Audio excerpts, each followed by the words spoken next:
Okei. Me ollaan nyt ollut kalastassa. Nää Otto on ollut siellä. Onks Juuso ollut siellä? On ollut. Sitten Nelli on ollut.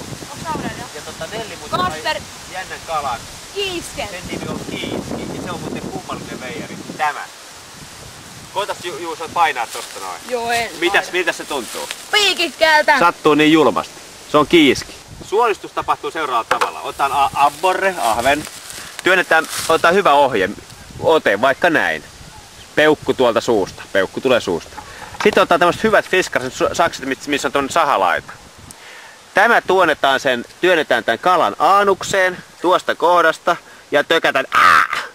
Ja sitten hiljaisin rauhallisin vedoin avataan vatsa nahka ihan tonne kitusiin asti.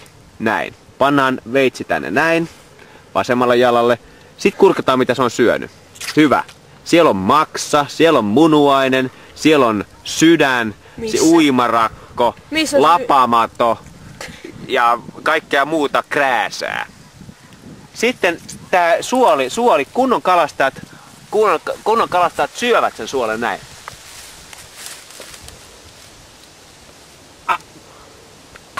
Koska suolessa on kaikkein eniten B-vitamiinia ja fosforia, josta saa habaa.